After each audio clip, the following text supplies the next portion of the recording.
akkam jirtu kabajamtoota daawwattoota Egeree Miidiyaa biyya alaaf biyya keessa teessanii Egeree Miidiyaa daawwachaa kan jirtanii kun birmannaa Egereeti. Hamma kan argamnu magaalaa Gimbii ganda Duwwaa 4 naannoo mana barumsaa Haacaaluu Hundeessaatti argamna.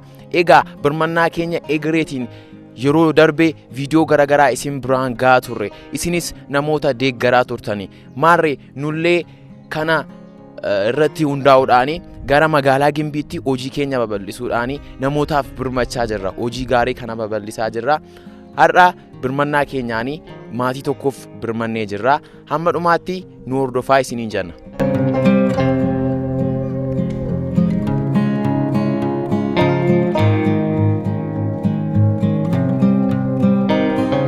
Egaa daawwattoota keenya amma kunoo mana isaaniitti argamnee jirra.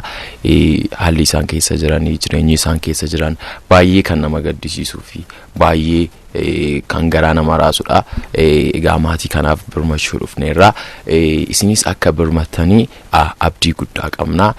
Gamanumaanii gara isaaniitti isin dabarsina. Tolee, maqaan keessan eenyudha? Maqaan koo Dinsireedha. Dinsiree eenyu? Dinsiree Bayyanaa. Tolee, amma ijoollee lama wajjinidha kan isin jiraattanii. Ijoolleen kun maqaan isaanii eenyudha? Abbaan manaa kee eessa jira? Jalqabaa kaasitii seenaa kee nutti himi waa ijoollee kanaas waa'ee keessa. Abbaan manaa koo du'e. Ijoollee xixiqqoo nutti dhiisee du'e. Tolee, erga abbaan manaa keessarraa du'e waggaa meeqa ta'eera? Waggaa erga inni du'e ijoolleen xixinnoodha. Reefu mucaasa kana gad argan baadhaa dhiigan gaafa sana yeroo inni itti du'e sana ganna keessa Gimboos keessa du'e. Duutisaa daa'ima guddisne. Daa'imni kun xixinnoodha. Daa'ima kana gargan baadha hin barre ijoollee masaayyuu inni kun hin barreessa amma baheetu abbaa beeka malee inni kun abbaan beeku. Ijoollee reefuma mucaan hojii hin finne kan inni du'e xinnummaatti irraa du'e jechuudha. Tolee, abbaan manaa kee maal ta'edha kan inni du'e?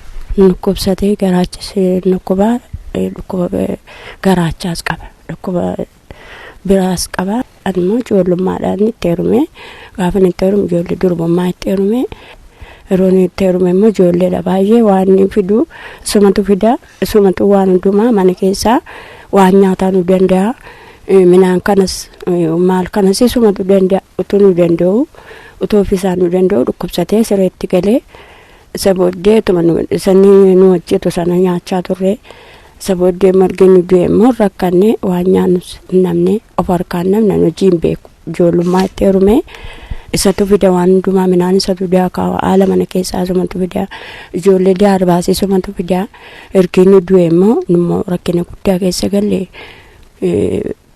Tuunu gargaaranii waldaan godaatu nu gargaaranii mucaan kun barumsa dideennaanii nurraa dhaabanii ergeessi booddee akkasumatti inni baqqaanuma teenya waan tokko arganne nyaanna odabneen teenya akkuma kanatti waaqayyo nu jiraachise yoo naannu ga'e amma immoo waaqayyo immoo eegaasin keessa goree manas immoo yeroo mana waldaan nu laate mana tokko nu laate manni nurratti gurgurame utuu manni nurratti gurgurameeru tumboo waaru eessa naqaa ijoollee kana fuudhee ijoollee nuun gurguddenne ijoollee nuun jajjabaanne ta'uun godhatu jedhee bu'aaritu waldaa keenya mucaan tokko jira maal taatee boossaanaan manatu nurratti gurgurame mana qabu ani manni nurratti gurgurame daa'ima kana fuudhee sangaamu garaatti hangeeffadhatu jedhaan dhiisin boonii dhaqee mana sii barbaade waldaatti sii maanii jedheeru ijoollee mucaan kun dhaqeetu maqaa koo qabeetu waldaatti dhaqee naa iyyate manna kennamuu fi daa'ima kana fuutee sarratti wallaalaan hin guddenne sakeenya waaqayyo maaluun jedhe daa'ima kana fuutee irratti dheereetu waldaatti qaanii naa barreessu mana kana naa laata waldaan yeroo ni fidee dannatti galee ijoolleen kun xixiqqoo daba dhugaadha xixiqqoo baay'ee xixiqqoodha. Animmoo meeqaffaa mana kiimiin hin ciisaa takkan eeggadduma dhiyoo kana baay'ee natti hammaateenaan waan gootu dhabdeetu obboleettiin kun naxxee na ciibsite. Isheen naxxee naa xaabiyaa na ciibsite daa'ima xixinnoo qabdi isheenis ijoollee abbaan qabne guddisti. Isheen naxxee ijoollee manatti dhiibte takka ijoollee ishee irraa addaan baatu lubbuu kana eessan kaa'atte nafsee kana waaqayyo nu gaafatette daa'ima manatti dhiisteette naaxaafiyaan cibsite achi naaxaafiyaa maallaan jedhu guyyaa lama bulee lokosii kana fudhadhee dhukkubi kee humnaa ol ta'e nu waan goonu hin qabnu waan ta'eef darbi gadi jedhan isheen kun hin galte manatti galte ijoollee ishee ilaaluu dhufte dagana sirraan baafnu lokosiisaa sirraan baafnu deemee ogeessa ammaaf ammatti darbi dhukkubi kee qophaa'ina sodaachiseera innaani namni duukaan jiru waaqa tokko dhugaadha waan tokko ofirraa qabu akkasuma wanta lokosii koo qabadheeni gadi ba'eeni nama barbaadde tirachaanii bizintiraa gadi ba'ee gidduutti namni natti dhufe na gaafatuu dhufaarotu namni sun natteetu hospitaala ogeessotee barreessanii ganna dabarsan achi dhaqanii na ciibsan gaafa naqee ciciisee jedhu ganama dhufee hakiimiin ati dhukkubi kee baay'ee cimaadha waan ta'eef akkamamuu barbaada qallabamuu barbaada attamitti dhukkuba akkasii baattee nama ofirraa dhabdeetu daa'ima qabattee ciistaati naanoo nama hin qabu waan tokko ofirraa hin qabu ollaa dhufee na ciibse waan ta'eef waan tokko hin qabu ani firas hin qabu waaqayyoon malee waan qabu attamitti dhukkuba kana inni nama deeggarsa barbaadu nama qallabamuu barbaadu dhukkuba kana qoricha fudhattee akkamamuu barbaadda itti qophaa jirta gali mana keetti naan dhugaadha obboleettiin kun hin galte nama hin qabu daa'ima kana jinnichiisa isaanii ishee kana na bukkee bulechi daa'ima kana na bukkee bule nan galee erga nama ofirraa hin qabdu ta'e gali baqqaa nu nama dhukkubsataan waan nama hin qabaanne dhukkuba kana namni si gargaaru jiru ennaa baqqaa ba'ee galee kun waaqayyo immoo yoo naannageera ba'ee galee jechuudha.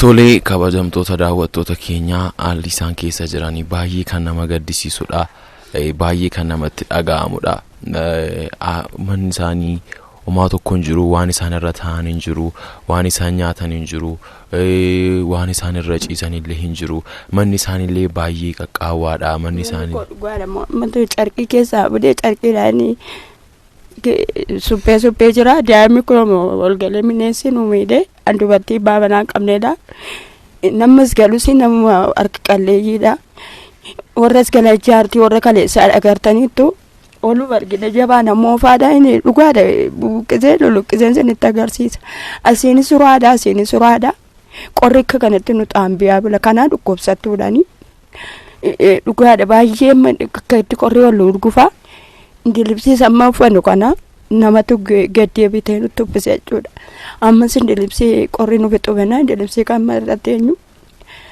bitanii nurra buusan firaashii kanas nama bitee nuu laata malee waa tokko yoo hin qabu dhugaadha manni immoo laala buqqisee saditti agarsiisa biqiltuudha iddoo kanatti dhugaadha waan tokko yoo hin qabu waaqayyoon malee waa hin qabu dhugaadha waan tokko hin qabu mana immoo laabu buqqisee waa itti susuphee ittiin jiraachaa jiru sinitti agarsiisa deebi'ee cuqqaaluu hin danda'a dhugaadha baay'ee dhiphadha rakkinni koo waaqa duwwaa argaa tuu waaqayyoon hin qabu ta'ee yoon hin jiru ijoollee kanarras jiraachuu hin danda'u maaliif qorichaan hin ta'a qoricha kana immoo nyaata barbaada nyaata immoo hin qabu qallaba immoo hin qabu waa tokko farkaa hin qabu ollaanis na duukaa dhiphatu yeroo dhukkubu dhiyeenya kana dhukkubsadee namni dhufee na ciibsu dhibee daa'ima ijoollee baan qabne guddistiseenis na duukaa dhixxee daa'ima manatti dhiistee dhixxee na ciibsite yeroo dhukkubsadu nama naa deematu hin qabu iddoo kunitti immoo baay'ee qaayidha dhugaadha tun kadhatan qabaanne jira baay'ee dhibamtuudha namni naaf hin beeku waaqa duwwaan naaf beeka qoricha gaafa naabutu deebii malee dhalina dhukkubeettan deebi'e amma mergee qoricha liqimsuutti kee immoo garaachuu immoo dhaqee na miidhame qoricha naabinnan jira guyyaa waaqayyo dhaabisiin jedhutti qoricha dhaabii malee hin naabinni qoricha naabinni jedhanii dhiigimmoo dhugaadhaaf makoo beekaa hin jiru dhiigan qabu kufi na godha lafti na amara dandee akka kana koo gidduu na dhukkuba laphee waan tokko fuudhee bishaan xaasaa tokko bidadhu dhugaa ollaatu lafa daddabutti na gargaara malee bishaan kana keessa utuu naqee bishaan kana guuree ijoollee kana qallabu gadameessi dhaqee gannabe jechuudha dhugaa haala jireenyaa kan kee nabee jaarkan kanaan baadhaa nabee ijoollee waa ittiin guddisuudha isa booddee gaafa nu kadhataani gadameessi kun iddootti naa deebi'e Sabooddee dhiyeenya kana gadameessa kana laalanii bootaatti deebi'eeraa jedhanii dhiisan. Dhugaatii rakkinni keessaan baay'ee kan nama gaddisiisudha. Ijoollee kana erga abbaan isaanii irraa du'eeti eenyutu gargaara? Mana barumsaa hin baranne moo mana barumsaa hin galle moo eenyutu deeggaraa jira? Barumsa barachaa hin jiranii? Mana barumsaa barataa jira. Kanatu kutaa inni tokko kutaa afuritti galmaa'ee ture. Inni silaati haala gidduutti dhiisetu baratu. Nama afurti amma afur barataa gidduutti dhiise. Isheen kun immoo kutaa gidduutti utuu barataa jirtu waggaa darbee barataa jirtu na dhukkube. Gaafa na dhukkube namni na bukkee taa'u dhibnaan mana kiibina duukaa turte itti dhiiste silaa nama lama baratu. Amma kutaa tokko barataa jirti. Jabtarii akkuma hintaanitti namni rakkatee jabtarii bitee fi inni sun inni isee isheen kun immoo kutaa tokko amma barataa jirti. Reefuu kutaa tokko barachaa jira jechuudha.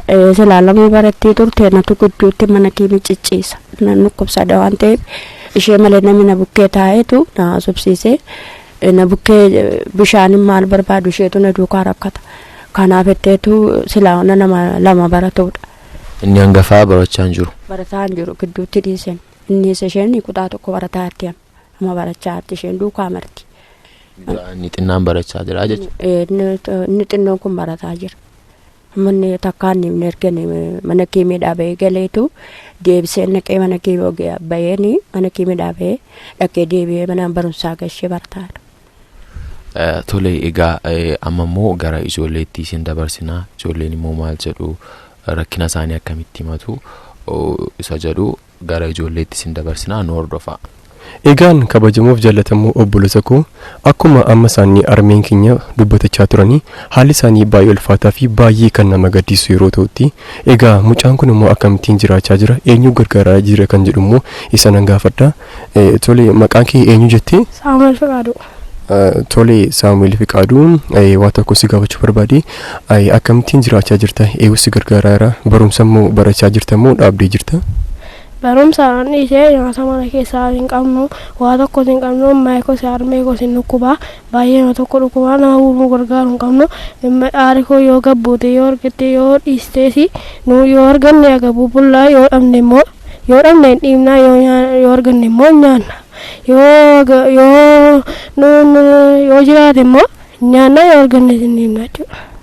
Ashi kanaan dura barumsa barachaa turte amma immoo kutaa meeqatti dhaabdee jirta maaliif immoo dhaabdee kan jedhu? Kutaa isaa afuriitiin baradhu silaa waggaa baay'ee shammoo beekanii ishee barumsa maatuun baradhu ni ishee waggaa 5. Maqaa kee eenyu jettee? Isiyaaq Fiqaaduu. Tole Isiyaaq Fiqaaduu inni siif maal keedha? Obboleessa koo. Tole obboleessa keedha ati isaa wajjin obboleessa kee erga taate akkamittiin jiraachaa jirta siin immoo eenyu si gargaaraara barumsa barachaa jirta moo akkamittiin jirta? Barumsa nama daftarii naatee barumsa jalqabee achumaan barumsa jalqabee nama nu gargaaru sin jiru manni keenya nurratti jijjigee nurratti jiguu fedha. Uffata sin qabnu nama gargaaru sin qabnu miila qullaan deemaa yommuu mana tamaarii dhagus miila qullaan deemaa waan nyaannu sin qabnu oon dhabinan ta'a oon argadhe na nyaadha abbaan koo narran jiru. Egaan obbolota koo namni amma sinna bukeetti argaa jirtan kuni ollaa Aadee Dinsireedha. Egaa isaan immoo akkatti Aadee Dinsireen jiraatanii ollaa saabii ta'anii fi beekuu hin danda'u isaaniin gaafadha. Maqaa keessan eenyu jettanii? Eebbisee Baacaa. Tole Aadde Eebbisee egaan ollaa isaaniidha akka isaan itti jiraatanii haala kam keessa jiru nuuf ibsuu hin dandeessu?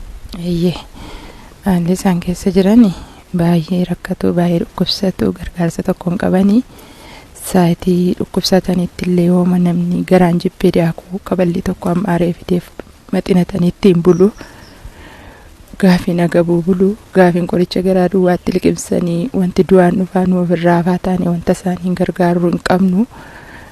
Kanaaf amma gadda juma kana keessa galgala qoricha afaan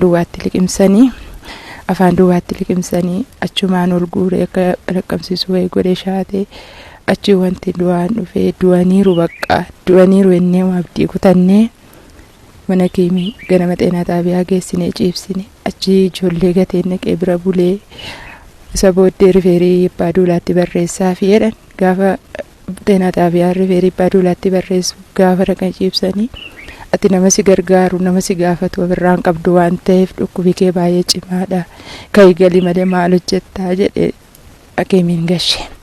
Isa booddee gaafa hakiimiin kun gashuu dhufanii ammas mana keessa waa tokko hin jiru achi ilaalanii as ilaalanii firri gaafatu tokko hin jiru namni gaafatu tokko hin jiru agabuu isaanii ciisu yoo waan arganne barakaa bunaasu ta'ee danfifanne olumaan dhunnaa ollaama kanaa numa gargaara malee waa tokko wanta afaanitti deeffatan hin qabani danda'anii hojii namaan hojjetatanii danda'anii bishaan naqatanii danda'anii waa tokko harka namaa bakka harkoo namaa ta'anii eeggatu. Namni gargaaru tokko hin jiru. Ijoolleen kun immoo mana barumsaa inni guddaan silaa yoona kutaa 9 barata ture. Kutaa 9 kan baratu waan nyaatu dhabee waan uffatu dhabee waan keetu sababa dhabeef sababa hiyyummaa abbaatti dhaga'ame abbaan irraa du'ee sababa qofummaa mana barumsaa dhiise. Mana barumsaa dhiisee katamaama keessaa waan arge hojjetatee daabboo tokko bitatee yoo argate nyaataa yoo dhabee agabuu ta'a. Isheen xinnoon immoo barana namni waaqayyo kaaseef jaftarii bitee fi gaafa argatte nyaattee rattee baratti gaafa dhabdee agabuu ishee rattee baratti kutaa tokko barachaa jirti amma. Tolee dhugaa waaqayyo baay'ee isin haa eebbisu. Egaa namoota iddoo garaagaraa ta'anii viidiyoo kana ilaalaa jiraniin maal jettu mee isin? Namooti iddoo garaagaraa ta'anii miidiyaa kana irratti maatii kana ilaalaa jiranii gargaarsa adda addaa akka isaan godhaniif kabajaaf yoo wajjin isaanii hin gaafadha. Egaan obbolota koo akkuma isin amma dhagaa turtan argaa turtanii harmeen keenyas ijoolleen xixiqqoo ammaas dabalataan illee ollaan isaanii amma dubbatanii ture rakkinni isaanii keessa jiran baay'ee ulfaataa kan nama gaddisiisu yeroo ta'utti egaan karaa egeree miidiyaa immoo deeggarsi xiqqoo isheen godhameefii jira waan isaanii nyaatan waan isaanii dhuganii gidduu kanaaf xiqqoon godhameefii jira isin immoo akka gargaartan akka bukkee dhaabbattan jechuun namoonni iddoo garaagaraa teessanii akkuma kanaan dura birmannaa egeree isin biraan geenye namoonni deeggartan jirtu akkasumas ammas gargaaruu kan barbaadan bukkee dhaabbachuu kan dandeessanii akka bukkee dhaabbattan gamanuma isin gaafanna. Dabalataanis namoonni gargaaruu barbaadanii lakkoofsa akkaawuntii isaanii banneefii jira. Lakkoofsa akkaawuntii isaanii argaa jirtan kana duratti akka galchitanii fi isin gaafanna. Qophii adda biraatiin hanga wal arginutti ammasitti nagaan nu tura.